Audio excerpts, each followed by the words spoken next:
자, 오늘은 출애굽기 3장 1절부터 10절 말씀을 읽었는데요. 이제 출애굽기가 본격적으로 들어갑니다. 지난주까지 출애굽기 전반적인 개요와 소개, 설명을 드렸는데, 오늘부터는 이제 오늘은 1장에서 6장까지 내용을 가지고 말씀을 나누도록 하겠습니다. 요셉이 고센 땅에 야곱을 데려다 놓는 그 장면이 창세, 하나님의 세상을 창조한 창세의 마지막이라고 그랬습니다. 에덴을 창조한 게 창세의 기가 아니라 하나님이 세상을 창조한 기록은 야곱이 고센 땅에 야곱의 가족 12지파의 족장, 12지파의 지파장들이죠. 12지파의 그 12형제들이, 뿌리가 되는 12형제들이 고센 땅에 70명, 그 가족 전체가 70명인데 그 가족 전체가 고센 땅에 정착하는 게 창세기의 끝입니다. 하나님은 세상을 그렇게 창조하셨어요. 예를 들어 이스마엘도 마찬가지입니다. 이스마엘이 나가서 다른 사람들, 이방 사람들과 결혼을 해가지고, 예를 들어서 첫 여자는 누굽니까? 어머니 하갈의 나라 애굽이죠. 이집트 여자와 결혼했고, 그리고 주위 사람들과 결혼하고 해서 그 주위에 이스라엘을 포위하고 있는 모든 족속들이 이스마엘의 족속이 됩니다. 그래서 시리아, 지금 아수르, 아니면은 아수르까지만 안 가더라도 그 다음에 아람, 나중에 구약에 나오는 아람, 그 다음에 룻의 두 딸이 낳은 룻의 자녀가 있죠. 거기도 둘이 있습니다. 모압과 암몬. 이스마엘한테도 하나님께서 책망하지 않아요. 이스마엘이 특별히 잘못한 게 없어요. 아이들끼리 놀면서 좀 학대하고 괴롭히고, 학대까지도 아니고 괴롭게 하고 뭐 어울리고, 정실 부인한테 애가 낳았는데 14살 아래니까 동생은 동생인데 나는 엄마가 파녀고 저기는 엄마가 마님이고, 이런 관계예요. 그러니까 애를 못 살게 굴고 한 거지, 그걸 가지고 막 큰 멸절할 죄라고 하나님이 얘기한 적 없고, 이스마엘은 하나님이 직접 이름을 지어준 사람이에요. 성경에서 하나님께서 이름을 지어준 사람이 많이 있는데 몇 명 없죠. 많이 있는데라고 하면 안 되겠죠. 뭐 아브라함과 아브라함이 되고, 아브라함, 사라, 이삭이를 하라, 장차 아들을 낳으리니 이삭이를 하라, 예수를 하라, 요한이를 하라. 그 다음에 또 다시 넘어오면 제일 중요한 야곱, 너는 앞으로 이스라엘이라 하라. 그 이름을 지어준 사람들은 아주 예수님의 족보에 다 들어오는, 그들이 근간이 되는 아주 중요한 사람들인데, 이스마엘이, 하갈도 특별히 결함이 없어요. 그가 하나님을 믿지 않는 사람 아니에요. 하나님이 이곳에서 나를 감찰하셨구나 라고 해요. 부엘라 헤로이 라고 해요. 그래서 헤브론이 있고, 헤브론 밑에 부엘세바가 있고, 부엘세바 아래쪽에 부엘라 헤로이. 나중에는 그들이, 아브라함이랑 이 족속들이 가서 살기도 해요. 부엘라 헤로이. 그 우물이 있었기 때문에, 하갈이 발견한 우물이 있었기 때문에, 물이 있었기 때문에. 자, 부엘세바 밑에는 광야거든요. 얘기가 많이 갔습니다. 그래서 모압과 암몬, 에돔에서 야곱의 형, 그 다음에 멸하지 말라고 한 족속이 있어요. 창세기에 멸하라고 한 족속에 언급이 되지 않은 족속이 블레셋. 나중에 해양민족이니까 중간에 오게 되지만 하여튼 블레셋이 있어요.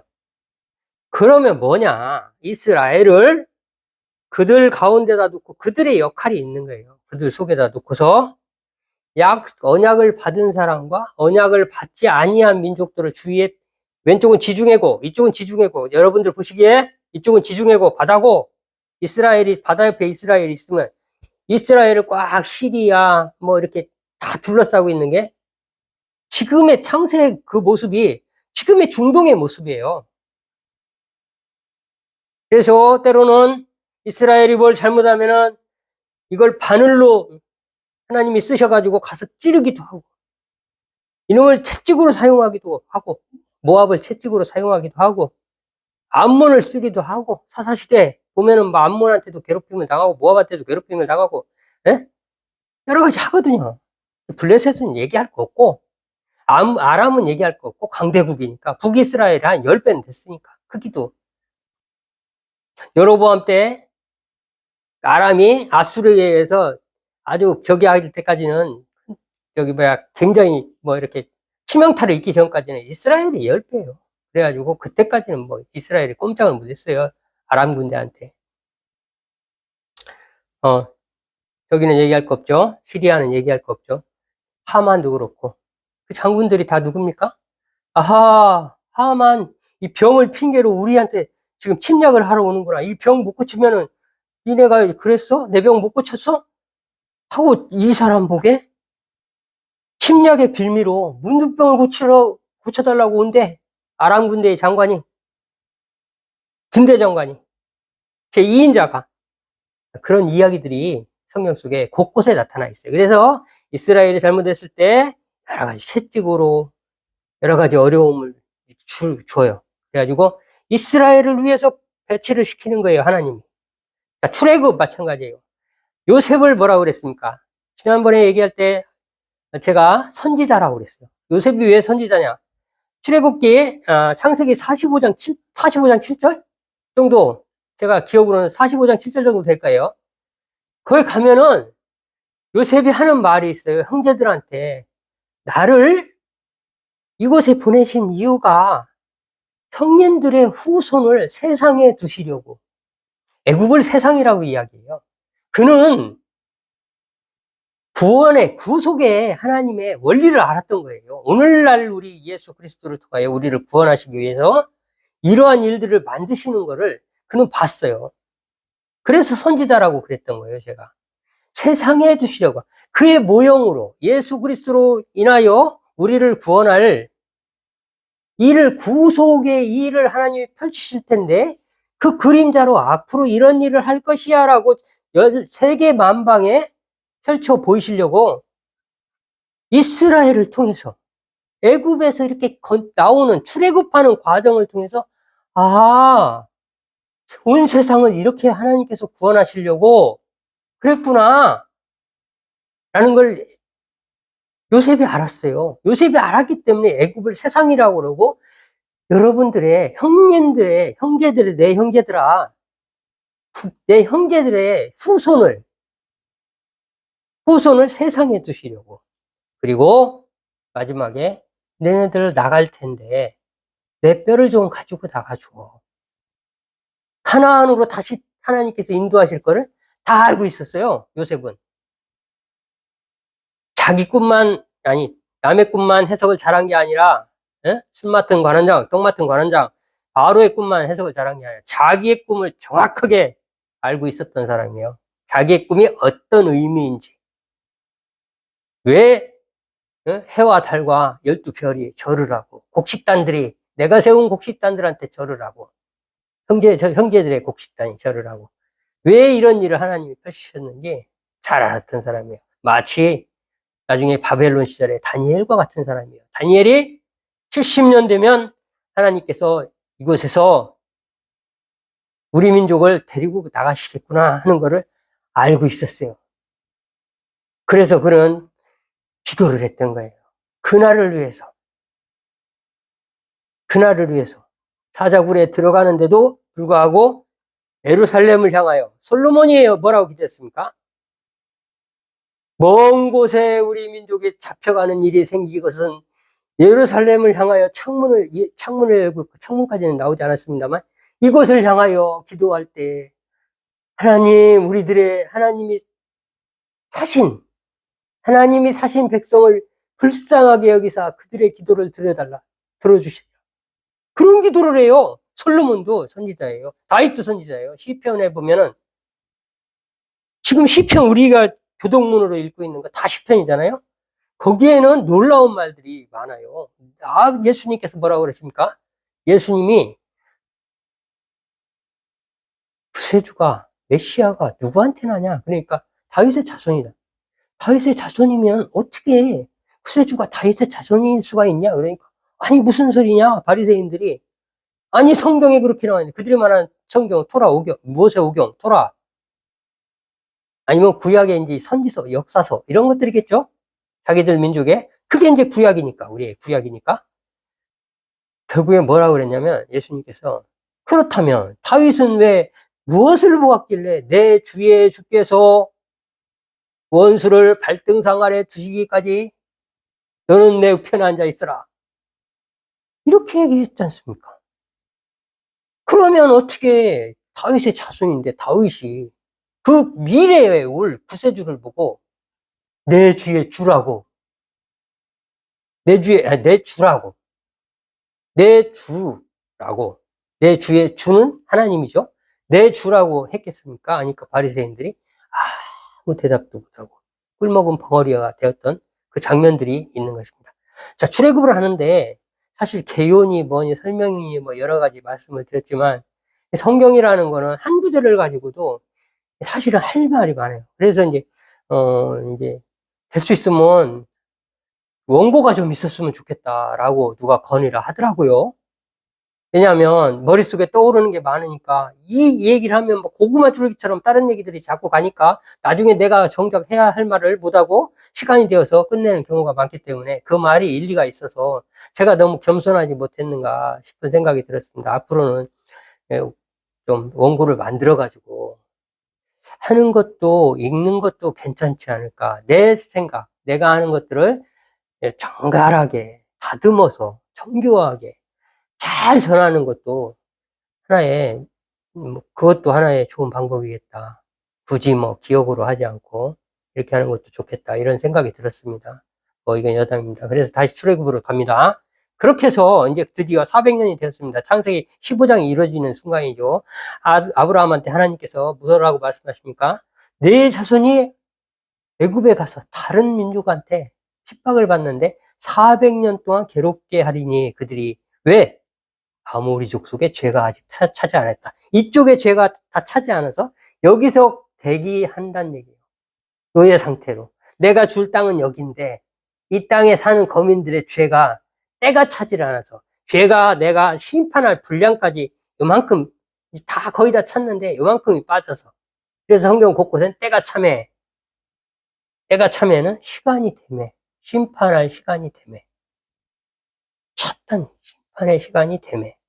이렇게 이해하면 되겠습니다. 그래서 여기서는 죄가 차고 있고 심판의 날이 다가오고 있고 여기서는 하나님의 말씀대로 아브라함의 자손이 이방에 객이되어 400년 동안 430년 만에 나와요. 근데 갔을 때 가는 날부터 괴롭히지 않았어요. 70명이 갔는데 30년이 지나니까 2,000명, 3,000명 돼요. 지금 유대인들 정통 유대인은 2024년도에도 기본이 10명 나는데요.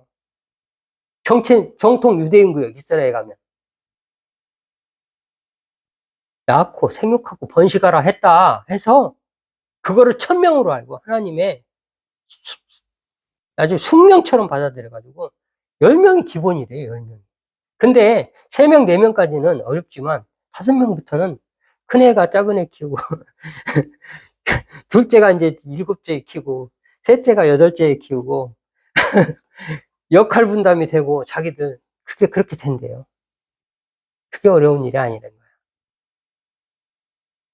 누구한테 들었어요? 누구한테 들었어요? 저는 뭐 이제 공중파나 이런 거는 안 보고 뉴스도 안 보고 마음 상하니까 보는 게 이제 기독교 방송도 안 보고 TV 안 보고 설교만 들으니까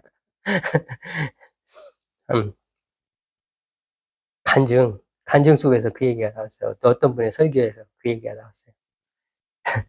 아이를 많이 낳으면 밑에 애가 이제 그 큰 애가 자기 동생하고 이제 나이 차이가 많이 나면 키운대요. 그래서 10명, 뭐 7명, 8명 낳는 게 윤석정 목사님 연세중앙교회 갑자기 생각이 나네. 네, 그랬습니다. 여담이고요. 다시 돌아가겠습니다.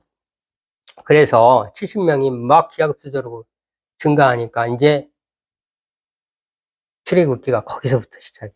인구의 증가를 이야기하면서 그들의 수가 많으네. 그리고 강성함에. 그리고 고센 땅에 밖으로도 안 나와. 다른 사람들하고 섞이지도 않아. 거기서 우와, 이 70명이었는데 갑자기 뭐 그 호빵 부풀린 것처럼 밀가루 반죽 부풀린 것처럼 우와 해가지고 막 이게 70명일 때는 아유 우리 요셉 총리 가족들이야 하고 반겼지만 7,000명, 7만 명이 되면 야 이건 아니지. 이건 좀 그래서 출애굽기 그 일장의 시작이 그거예요. 시작에 괴롭힘의 시작에 시작은 아니죠. 물론 이제 점점 은근히 괴롭히다가 막 차별하고 특히 차별하고 이방이었으니까 그러다가 이제 절정에 이르는 게 출애굽기 1장 9절에서 이제 저들을 보라. 저들이 힘이 많고 강하며 이러다가 다른 나라가 오면은 쳐들어오면은 그들과 합세해가지고 전쟁을 우리한테 덤비고 결국엔 나가지 않겠냐. 자, 우리가 지혜롭게 하자. 그러면서 뭐라고 하냐면 노동을 시킬 생각을 해요. 점점. 우리같이 이제 처음부터 니네들 노예가 돼! 라고 이야기한 게 아니죠. 응? 오늘부터 니네 노예야! 이게 아니죠. 새마을운동처럼 그곳에 그 사람들이 사는 곳에 나라의 성을 국고성, 비돔과 람셋이에요. 거기가 고센 땅이 국고성, 나라의 성을 짓는 갑자기 계획을 수립하고 거기에다 투입을 하는 거예요. 그곳에 사니까 거기 애굽에서 신세지고 살고 있으니까.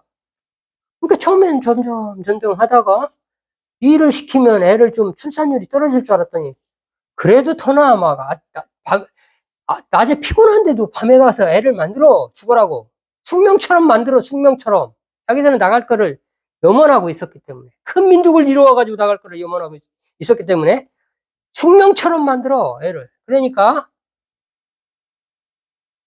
어떻게 돼요? 아까 얘기한 대로 막 사람이 기하급수적으로 더 늘어나. 은근히 했더니 안 돼. 더 강해져. 흥황해. 더 세져. 그러니까 뭐라 그러냐면 이제는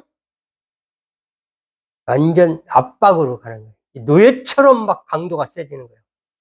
그래가지고 고역이 중하였더라. 이런 표현들이 2번 정도 등장하거든요. 출애굽기에 엄하였다.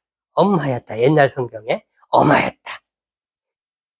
엄중하게 막 시켰다. 엄하게, 가혹하게, 무겁게, 강제로 뭐 시켰다는 말이에요. 그러면서 이제 점점 노예 생활로 전락하게 되는 것입니다. 그래서 그 사람들이 이제 부르짖기 시작해요.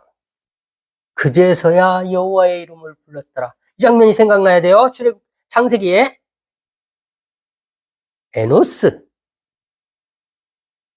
에노스가 누구예요? 가인과 아벨이 있었는데 아벨을 가인이 죽이잖아요. 가인이 죽이고 아벨은 없으니까 아담이 또 다른 아이를 낳았는데 그게 셋이고 셋의 아들이 에노스예요. 에노스 때 보면은 라멕이라는 사람이 나타나가지고 라멕이 강한 자라는 거거든요. 그래서 그 사람이 막 칼로 막 사람들을 죽이고 주먹으로 죽이고 내가 이 상해서 나의 상함을 누군가 이제 상처를 입었는지 어쩌다 어떻게 됐는지 싸워가지고 상처가 났는데 돌로 쳐서 죽였던 칼로 뭐 그 시절에 뭐 철기 문화가 없었으니까 청동기 문화 이전이었으니까 그 람에게 자손에 가서 이제 두발가인이 철기 문화 이제 청동기 문화가 이제 들어가는 거죠. 그래서 그 시절에 모르겠어요. 그 시절에 뭘로 죽였는지 하여튼 사람을 죽이고서 자기 아다와 실라요 나 아내들이요 부인의 이름이거든요. 그래가지고 노래를 처음 하는 게 에? 나를 죽이는 사람은 하나님도 가만히 안 둘 거야. 가인에게는 7배면 나는 77배야. 이러면서 죽음에 대한 아무런 죄책감 없는 힘을 믿고 사는 사회가 되어서 그때 비로소 에노스가 하나님의 사람들이 힘없는 사람들이 여호와의 이름을 불렀더라. 그게 뭐예요? 살려주세요 하나님. 너무 무섭네요. 세상이 점점 무서워지고 있어요. 기도하였더라. 이 얘기거든요. 그래서 이스라엘 사람들의 그 힘든 고역 속에서 부르짖는 아우성이 하나님께 이제 부르짖기 시작해요. 하나님 살려주세요. 여호와께 부르짖기 시작해요. 그러니까 여호와께서 들으시고 뭐가 생각났다? 언약. 하나님께서 약속하신 거. 아브라함과 이삭과 야곱한테 한 약속이 생각났다는 거예요. 성경은 그렇게 얘기해요. 성경에 풀어가는 아주 기가 막힌 방법이 있어요. 그래서 그 언약이 기억나서 하나님께서 이스라엘 백성들을 돌보시기로 작정하시고, 그때 작정하시고, 이제 그 다음 장면이 뭐냐? 모세를 부르는 거예요. 오늘 읽은 떨기나무, 떨기가시나무라고도 해요. 나무가 있는데, 이 멀리서 보니까 불이 붙었어. 근데, 야, 불났다, 저거 불났다는데? 나무가 안 타. 불만, 계속 타, 불만. 나무는 안 타고. 지금 그 장면이에요. 그래서, 야, 이 기이한 일을 내가 봐야 되겠다, 가까이 가서. 그리고 모세가 가까이 가니까 하나님의 사자가 내가 있는 거룩한 곳이니, 처음 이런 부분들은 제가 자세히 이해를 못하겠어요. 왜냐하면 하나님의 사자라고 시작했는데 하나님이 말씀하시는 것으로 나오거든. 내가 서 있는 곳은 거룩한 곳이니 내 신을 벗으라. 내 신을 벗으란 말은 어떤 의미가 있어요? 예수님도 마지막에는 제자들의 발을 씻겼잖아요. 나머지는 내가 너를 거룩하게 했으니 괜찮다. 목욕한 사람에게는 다른 것은 씻을 필요가 없어. 발을 씻어주잖아요. 세족을 하잖아요. 예수님이 십자가에 달려 돌아가기 전에 세족 발을 닦아줘요. 이게 무슨 뜻입니까? 하나님께서, 예수님께서 십자가에서 이제 죄를 깨끗게 할 텐데, 이 세상에서 우리들은 살아가야 하잖아요. 세상과 닿아 있는 마지막 한 부분이 발이에요.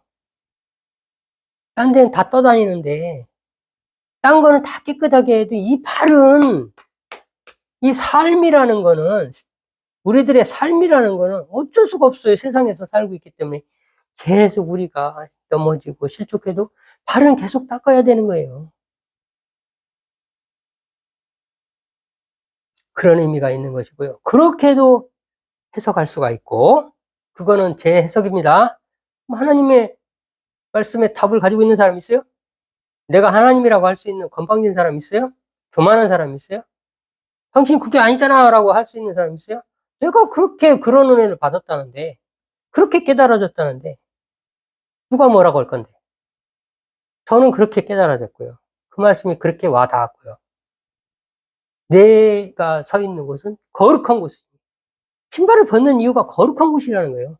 또 하나의 견해는 기업 무르는 거를 이야기하고 있어요. 신을 벗으라는 의미로. 기업 무른다는 거는 예를 들어서 유다와 다말 이야기 아시죠? 유다와 다말 이야기. 그 전에 기업 무르는 걸로 인해서 예수님의 족보에 들어온 사람이 룻이에요. 룻이 보아스가 룻에 먼저 되는 우선순위가 있었어요. 그러니까 이제 좀 이따 유다와 다말에서 설명하겠지만 우선되는 족보에 우선되는 사람이 있었어요. 1위가 있고 2위가 보아스예요. 근데 룻을 자기 아내로 맞이하려면 1위가 먼저 룻을 아내로 맞이할 건지 그거를 먼저 물어봐야 돼요. 그걸 물어보니까 뭐라 그래요? 내 재산에 손해가 나요. 왜? 엘리멜렉, 나오미의 남편이죠. 엘리멜렉, 기룡과 말론이 이제 신랑들이고, 여기 룻의 저기고, 형제들이고, 남편의 형제들이고.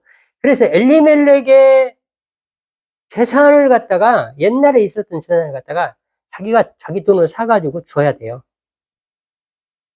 나오미한테. 나오미 거예요. 내가 사도.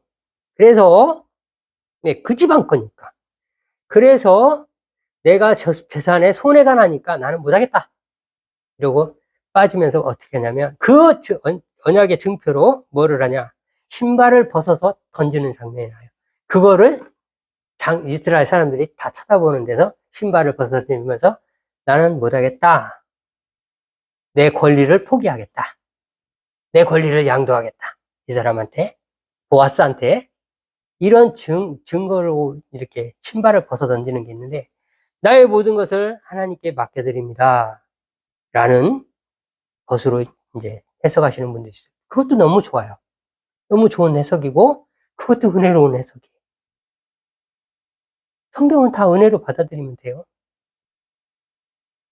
내가 하는 말이 정답이다? 그게 마귀예요. 그게 내가 하나님이라는 거예요. 교만 위에 서 있는 거예요. 자신만만, 자기를 믿는 거.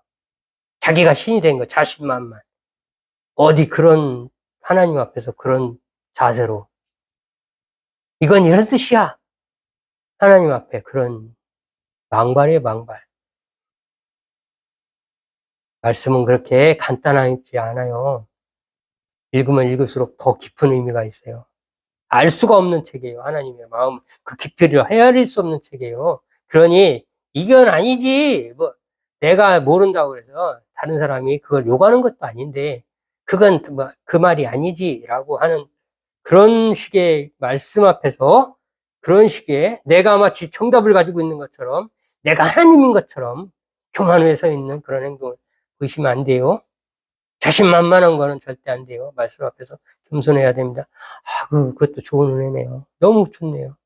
이런 자세를 꼭 가지시기 바랍니다. 그런 온유한 마음이 있는 사람에게 하나님께서 뭘 주냐? 부동산을 주세요. 땅을 기업으로 주세요. 땅을 기업으로. 당신의 기업으로. 당신이 먹고 거두고, 심고, 소출을 얻어가지고, 거기서 먹고, 마시고, 인생을 영위할, 그러니까 기업이란 거 그런 뜻이거든요. 거기서 그런데 그럼 그게 뭐예요? 부드러운 마음이 뭐길래 땅을 기업으로 준대. 뭔가 부드러워. 다 받아들이고 온유한 마음, 모세같이. 그걸 이야기하고 있는 거예요. 이건 아니지. 뭐 그런 강팍한 마음 말고 그것도 좋네요. 그것도 은혜네요. 그런 부드러운 마음에 하나님께서 말씀이 심기어지면 그 말씀이 그 밭에서 마음의 밭이라고죠. 그 밭에서 열매를 맺는다는 거예요. 그 부드러운 마음의 밭에서 그걸 먹고 살게 된다는 거예요. 그 풍성한 은혜 내 속에서 열매 맺는 마음속에 부드러운 마음 가진 사람한테 열매가 맺힌다는 거예요. 씨가 들어가서 발화가 된다는 거예요. 싹이 트고 열매가 맺는다는 거예요. 그래서 아브라함이 여기 봐야 모세가 낳는 것도 지금 못 가고 있네. 큰일 났네요. 그래서 이제 아브라함한테 15장에 나온 거, 창세기 15장 나온 거, 그를 기억하사. 언약을 기억하사. 이러리라고. 이제는 데리고 나올 때가 된 거예요. 때가 무르르 익은 거예요. 그래서 하나님께서는 이제 일을 하시는데, 자, 출애굽기 2장 1절이 뭡니까? 레인에게 레인에게. 그렇게 수식어를 붙여놓고 시작을 해요. 왜 그럴까요? 하나님도 하나님의 법을 지키는 거예요. 반드시 지켜요. 그렇지 않으면 예수님을 왜 이 땅에 보내서 십자가에 달려 돌아가시기까지 고초를 당하시게 해가지고 그 제사를 받으셔가지고 우리를 구원해 주십니까? 그렇잖아요. 그냥 내가 하나님인데 내가 다 가졌는데 내 권리인데 응 그래 용서할게. 응 그래 넌 안 되겠는데? 내 마음인데? 아니야. 하나님은 법치는 하나님에게 나왔어요. 율법이 법치예요. 상법, 민법, 배상법 다 나와 있어요. 형사, 형법 다 나와 있어요. 법의 파생이 물론 고대의 메소포타미아 지역에 함부라비 법전이니 이런 것도 있겠습니다만 그건 사회에서 그냥 그럴 수 있는 상식선에서 그거를 활자로도 쓰고 비석을 이렇게 왕의 명령에 의한 거를 이렇게 써놓은 거지. 그거 율법하고는 개념이 달라요. 율법은 아주 정교해요. 민법, 상법, 형법 하여튼 아주 정교하고요. 법은 확 미개한 법에서 확 원시적인 법에서 아주 성문화된 기가 막힌 하나님의 법으로 발전시킨 게 율법이에요. 율법이 없으면 다 죽었어요. 라멕 주먹이 센 사람들한테 다 죽었어요.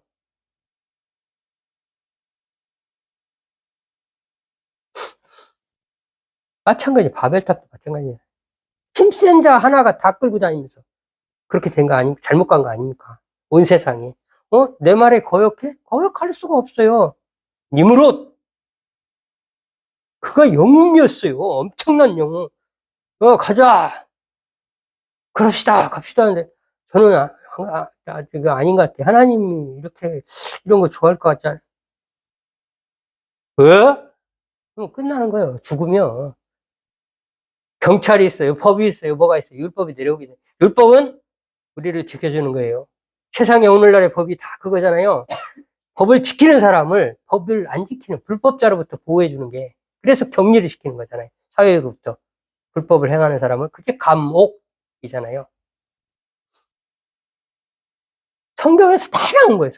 성경을 읽으면 성경에 없는 게 없고 모르는 게 없고, 성경은 이유 없이 사람이 똑똑해져요. 성경의 원리를 깨닫게 되면 세상에 돌아가는 것이 원리가 다 보여요. 다 보여. 심지어는 뭐 지난번에 얘기했죠. 우습게 들렸죠? 에너지 보존의 법칙, 질량 보존의 법칙, 이런 것들. 그거 이해돼요. 그냥 이유 없어요. 왜 이해되냐? 하나님이 궁창을 만드시고, 궁창이 위에 물과 아래 물과, 궁창도 가운데 물이에요. 증발을 하고 있잖아요. 계속. 이게 다 연계가 돼요. 그거를 믿으면은, 그렇네 하고 하나하나 연계가 돼요. 우리는 물 속에 살고 있는 거예요. 지금도 수분이 증발하고 있는 거예요. 그 양의 차이일 뿐이죠. 그래서 물이 묘한 거예요. 물 속에 우리가 필요한 공기가 있거든.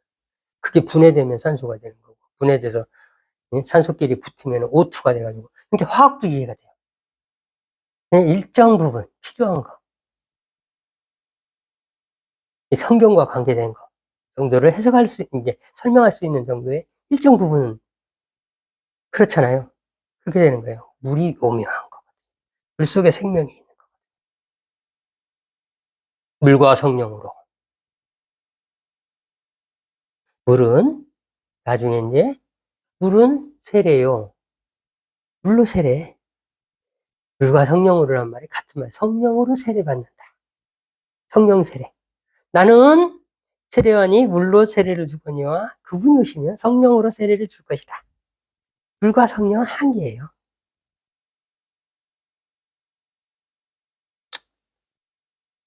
성경 많이 읽으세요. 성경에 하나님이 거기서 기다리고 계신데요. 성경은 하나님의 마음을 타담아 놨어요. 그리고 성경은 이 세상에서 이루어지고 있는 모든 상황, 그 속에 다 있어요. 성경 안에. 모든 상황이 다 있어요. 그래서 하나님의 마음이 100% 정확하게 그 속에 있어요. 그래서 하나님이라고 하는 거예요. 성경을.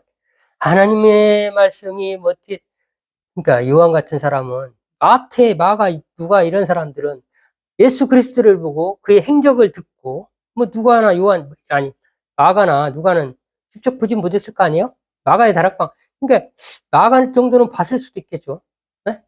예수님의 12제자에는 들어가지 않았지만, 그죠? 누가 같은 사람들은 헬라 사람 아닙니까? 그리스 사람이에요. 헬라면은 그 시대의 지식, 세상의 지식. 아리스토텔레스, 소크라테스, 인본주의가 탄생한, 철학이 탄생한 곳, 그리스. 그 한 줌도 안 되는, 한 꼬라지도 안 되는 히브리 사람들의 이야기가 히브라이즘, 신본주의. 그 틈에 그리스를 먹고 이기고 예수 그리스도의 이 성경 하나가, 요만한 책 하나가, 이게 이 책 속에 담긴 내용이잖아요. 요 히브리인들의 삶에 대한 내용 하나가 헤브라이즘, 히브리즘, 신본주의. 그러면은 지금 세상은 뭘로 살아가고 있냐? 인본주의냐, 신본주의냐? 결국엔 신본주의죠.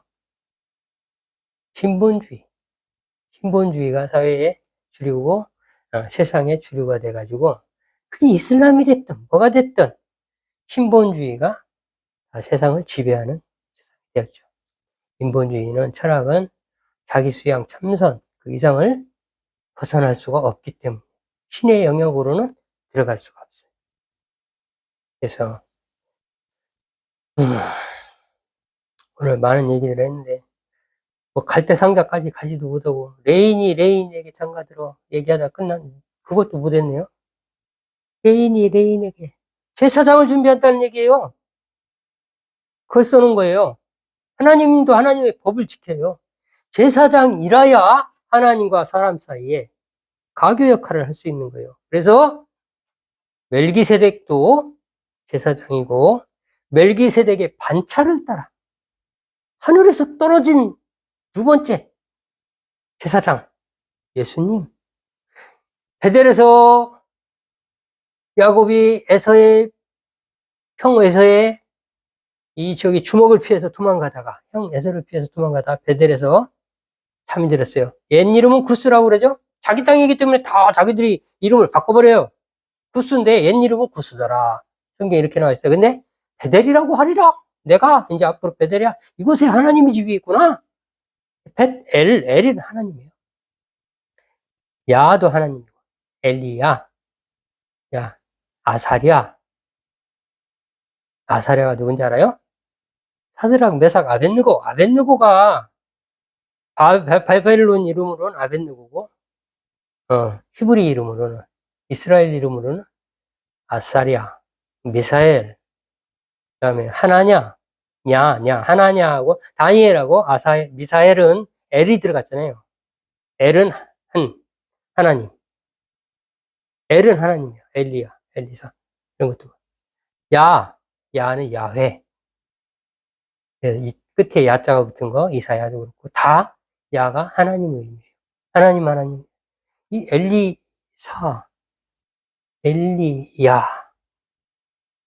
엘리야는 앞에도 엘이고, 뒤에도 야훼네요. 하여튼 그렇습니다. 에휴, 이래서 원고가 있어야 되나 봐요. 그래서 레인이 레인에게 장가들어 이 속에는 많은 것들이 담겨 있다. 예수 그리스도까지 설명할 수 있는 부분이다. 라고 말씀드릴 수가 있겠습니다.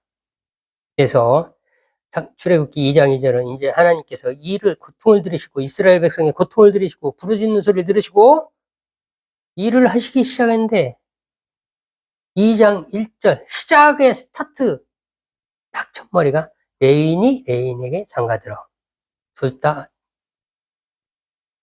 모세의 아버지가 누군지 알아요? 아므람이죠. 그래요.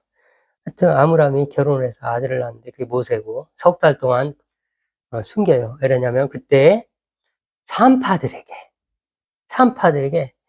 히브리 애가 아들이면은 죽여라.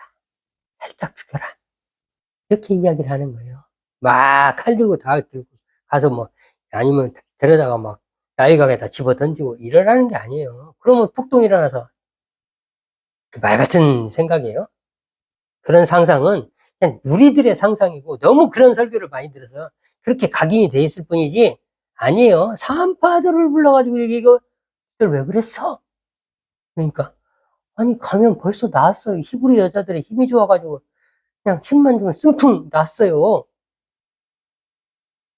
아니 힘이 나왔는데 어떻게 죽여요? 나와서 쳐다보고 안고 있는 애기를 이러고 애기 안고 있는 다리 밑에 있을 때 죽여야 하는데 막 사고를 할 때 아이고 나왔는데 이렇게 살짝 이렇게 엎어놓으면 죽었네 이래야 하는데 벌써 나와가지고 아이고 안고 있는데 어떻게 죽여? 그건 살인이지. 시브라와 부하인데 산파 이름이 히브리 산파한테 시킨 거거든요. 둘한테.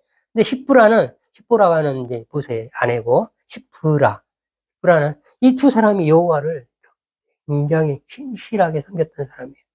그래서 이 집은 흥왕하고 아까 돌아가면은 그 고역을 시키면 아이를 못 낳을 줄 알았더니 하나님은 믿는 사람은 아무리 핍박을 당해도요. 나는 없어져도 하나님이 사라지지가 않아. 희한해. 왜? 하나님이 살아계시기 때문에 로마 시대 때 헤롯이 아니라 네로가 그랬잖아요. 수도 없이 설명했잖아요. 기둥에다 기름을 발라가지고 사람을 태워 죽였대요. 가로등을 만들어서. 어? 사람을 기둥에 세워가지고 묶고 밑에 장작더미를 이렇게 하고 거기다 기름을 바르고 그렇게 해서 사람을 죽여도 그 탄압 가운데서도 절대로 그 사람들 죽었는데 더 많은 사람들 그들의 죽음, 의연한 죽음을 보고 그리스도를 향한 십자가를 향한 의연한 죽음을 보고 도대체 예수가 뭐길래 충격이야. 다들 죽음 앞에서 달라요. 믿는 사람과 안 믿는 사람은 죽음 앞에서 갈라집니다. 아무리 떠들고 내가 내 일반적인 주장이고 그거는 믿음은 행함으로 증명을 보여야 되지. 안 그러면 죽은 믿음이 야고보서 나오죠. 행함이 없는 믿음은 죽은 믿음이라고. 그런 거예요. 그래서 우리가 믿음으로 믿음에 이르나니 믿음은 내가 주장하는 게 믿음이 아니고 그건 시작이고 시작점이고 그 믿음은 거기서 끝나면 죽은 믿음이고 왜 약속이 있는 자손과 약속이 없는 자손을 이렇게 두 자손을 복을 주어서 이스마엘에게 복을 줬어요. 하나님이 복을 안 준 게 아니야. 하나는 복을 주고 또 하나도 복을 주고 하나는 씨라고 그러고 그도 씨라고 그러고 그도 아브라함의 씨니. 그러나 칭함을 받는 씨는 따로 있다고 했어요. 둘 중에 하나. 그러니까 믿음으로 믿음에 일어나니 뭐예요? 믿음으로 앞에 있는 믿음에서 끝나는 사람은 나 혼자 믿는다고 맨날 얘기해. 맨날 주장해. 행함이 없어. 시작은 했는데 그냥 딱 정지 상태야. 포즈. 정지 상태야. 화면 정지야. 죽었어. 그거는. 그 믿음을 이스마엘이라고 하고. 다 다른 믿음. 결국엔 내가 원하고 바라는 믿음. 하나님이 주시는 믿음. 그거는 내가 믿는 거, 여기는 믿음으로 믿음에 이르나기 위해서 믿음은 내가 믿는 거고, 이르는 믿음, 믿음에 이르나니, 이르는 믿음은 뭐예요? 믿어지는 것. 상을 믿어지네. 내가 하는 게 아니라, 나 교회 다녀, 나 믿어. 이게 아니라, 마음에 달라져. 전도도 하고 싶고, 야, 이거 나만 살 게 아닌데, 우리 엄마는 죽는데 이러면 어떡해? 예수를 모르니 어떡해? 예수님을 모르니 어떡해? 행함이 없는 믿음은 속에서 예수 그리스도가 발현되지 않는, 솟아나오지 않는 믿음은 생수가 넘쳐나리라. 이 생명이 이게 막 꿈틀꿈틀 속에서 살아 움직이지 않는 믿음은 일방적인 주장이라고. 여러분들의 일방적인 주장이라고. 하나님은 내가 너를 도무지 모른다. 기사와 이적을 행한 사람들한테도 몇 번 설명했죠? 그 사람 네 믿음대로 될지어다. 네 믿음대로 될지어다. 자기 믿음대로 되는 거지. 내가 손을 얹었더니 나아요? 지가 하나님이요? 그건 목사도 분강사도 그렇게 얘기할 수 없잖아요. 이 사람의 믿음이 그만한 분량이 됐고 병을 나을 만한 믿음이 있는 것을 보고 성경에 그런 말도 눈여겨보셔야 됩니다. 병이 나을 만한 믿음 있는 걸 보고 그 사람한테 가서 그건 속마음이에요. 영적인 안목인 거예요. 그래서 그 사람한테 가서 손을 얹으니 나으니라. 이렇게 되는 거예요. 그래서 제사장에 관한 것들부터 시작해서 다음 주에 계속 이어나가도록 하겠습니다. 다 같이 기도하시겠습니다.